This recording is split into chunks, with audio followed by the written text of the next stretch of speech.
Welcome to Reading Disabilities Part 1. Please adjust your speakers and advance to the next slide.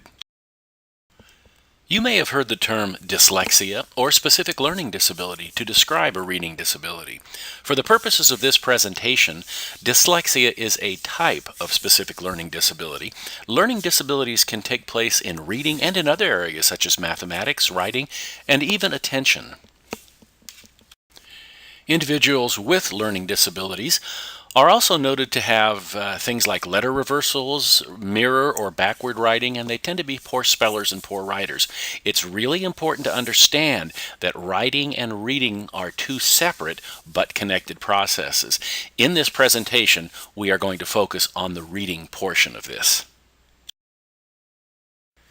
Learning to read consists of two major components. The first is decoding.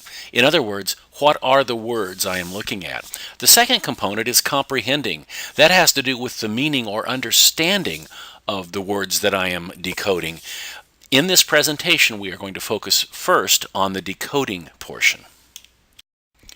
Learning to read is a complex neurobiological process, and many children struggle with this. In fact, of all special needs children, more than half have a specific learning disability, and most of those are in the area of reading. The foundation of good decoding skills is something called phonemic awareness. This is the ability to link a sound with a written symbol. Let me give you an example.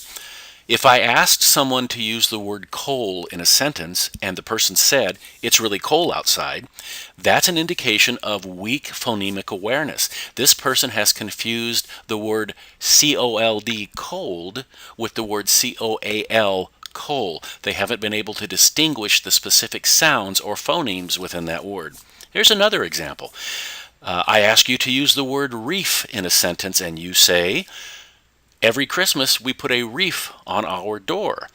That's another indication of weak phonemic awareness, confusing the word reef, R-E-E-F, with wreath, W-R-E-A-T-H.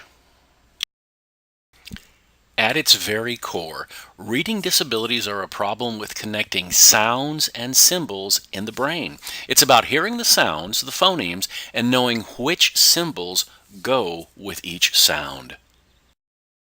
Without solid reading skills, the world can be a confusing and frustrating place. In fact, many inmates in state and federal penitentiaries have very poor reading skills.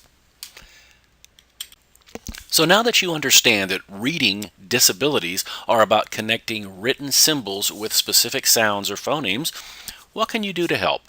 I'm now going to share several ideas with you where you can assist those with reading disabilities to become successful. The first suggestion is to read. If you're dealing with young children, read out loud to them every chance you get. It doesn't have to be a book. It can be a newspaper. It can be a magazine. It can be the back of a can of food. Reading is really important. If you're talking about older children or teenagers, there's a technique called choral reading where everyone in the room reads the same thing out loud at the same time. Teenagers hate it, but scientific research shows that this technique, called choral reading, is very effective for improving phonemic awareness and increasing reading scores.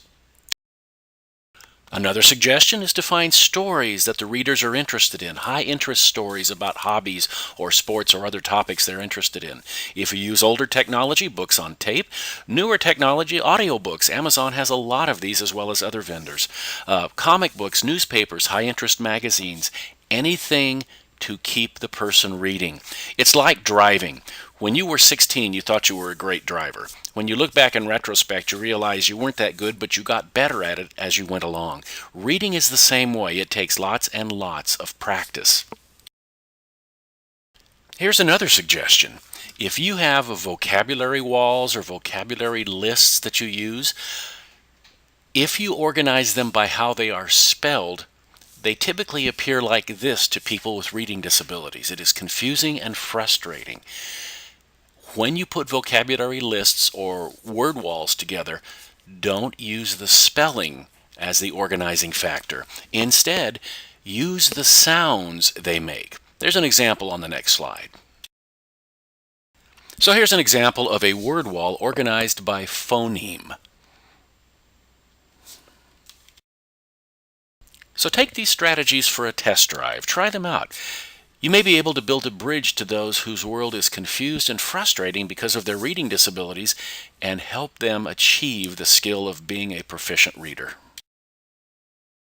If you would like more information about this or other topics, please contact me.